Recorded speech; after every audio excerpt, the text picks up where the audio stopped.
Hello বন্ধুরা, তোমরা কেমন আছো? আমার চ্যানেল জয়াস ওয়ার্ল্ডে তোমাদের সবাইকে স্বাগত। বন্ধুরা, আমি চলে এসেছি আজকে আমার ছাদ বাগানে একটা সম্পূর্ণ নতুন ভিডিও নিয়ে। সেটা হলো পেঁপে গাছ।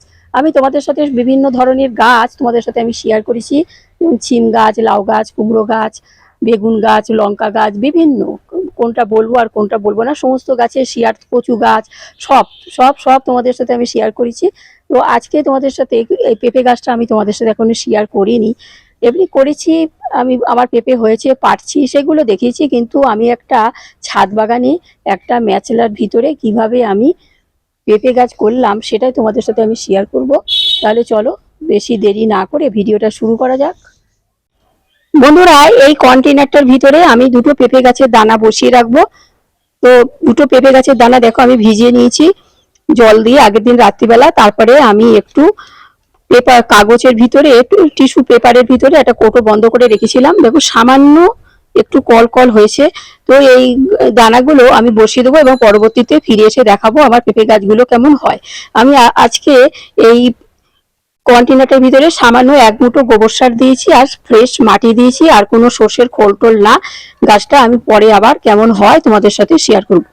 তাহলে আমি আজকে দানাগুলো বসিয়ে দিচ্ছি। দেখো সামান্য হালকা মাটি চাপা দিয়ে দেবো, দিয়ে একটু যাতে রোদ্দুর টোদ্দুর না পায় একটা কিছু চাপা দিয়ে রেখে দেবো। পরবর্তীতে ফিরে এসে দেখাবো আমার পেঁপে গাছটা কেমন হয়।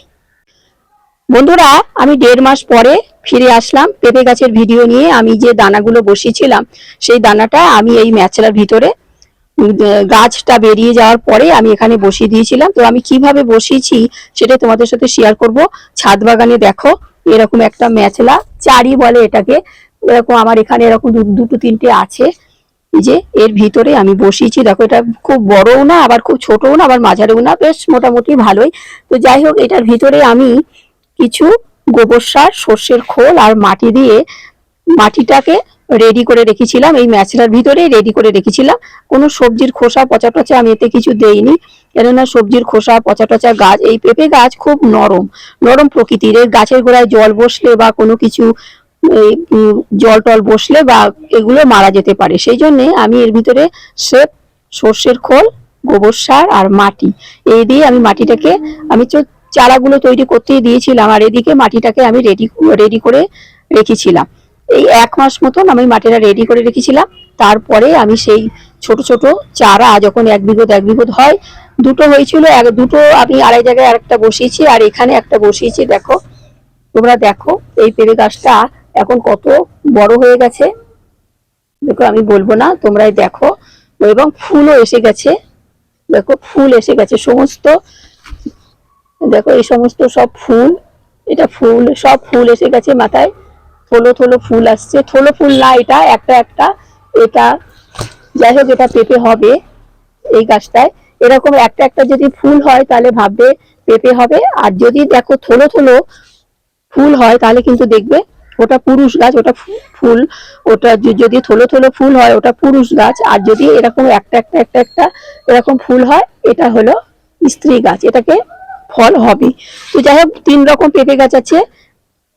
একরকম, একটা হলো এরকম একটা একটা, এটা এটাতে পেঁপে হয়, একটা থলো আর একটা উভয়লিঙ্গ বলে এটাকে, অনেক মানে ছড়া ছড়া ওটাও কিন্তু হয়। তো যাই হোক, আর আমি তাহলে পেঁপে গাছটা কিভাবে তাহলে বসিয়েছি তোমাদের সাথে আমি শেয়ার করছি। আমি বলবো তোমরাও ছাদ বাগানে এরকম পেঁপে গাছ করবি। দেখো আমি প্রথমে একটা, আগেই বললাম, একটা ম্যাচেলার ভিতরে সর্ষের খোল, মাটি, গোবর সার দিয়ে সমস্ত মাটিটা রেডি করে রেখে 1 মাস পরে আমি চারাটা বসিয়ে দিয়েছিলাম। বসিয়ে দিয়ে আর দেখো দেখো এখন কত বড় ঢল ঢল করে বেড়ে যাচ্ছে। পেঁপে গাছ খুব তাড়াতাড়ি বাড়ে, এখন বর্ষা বৃষ্টির জল টল পড়ছে আর এখানে সমস্ত সমস্ত জৈব পদ্ধতিতে আমি এই গাছটা করেছি। সেই জন্য দেখো গাছটা খুব সুন্দর হয়েছে, যে কোনো সার টার না, সম্পূর্ণ জৈব পদ্ধতিতে। খোল পচা জল তো দিচ্ছি, তার সাথে সাথে 100 গ্রাম চালের ভাত তৈরি করে এটা এই ধারে ধারে দিয়ে কিছু মাটি চাপা দিয়ে দেবো। তারপরে তখন দেখবে গাছটা আরো সুন্দর হবে। আমার এই গাছটা, এই ম্যাচলাটার ভিতরে আবার একটা দেখো দোপাটি ফুল গাছ উঠে পড়েছে। এখন এই এত সুন্দর ফুল হচ্ছে, গাছটাকে আমি কাটতে পারছি না।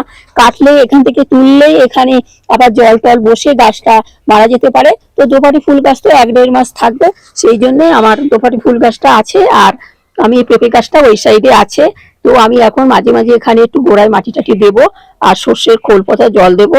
আর বললাম 100 গ্রাম চালের ভাত একদম সাইড দিয়ে দিয়ে কিছু দিয়ে দেবো, দিয়ে মাটি চাপা দিয়ে দেবো, তাহলেই হবে। আর 15 দিন অন্তর অন্তর খোল পচা জল এই দেবো। তারপরে ফিরে এসে দেখাবো কেমন ফল টল হয়। দেখো এখন তো ফুল হয়েছে, তোমরা দেখো সমস্ত ভর্তি ফুল। আর একটা আমাদের লক্ষ্য রাখতে হবে এই গাছটা যাতে এই যে কোনো পোকা টোকার আক্রমণ না করে, সেটা কিন্তু আমাদের লক্ষ্য রাখতে হবে।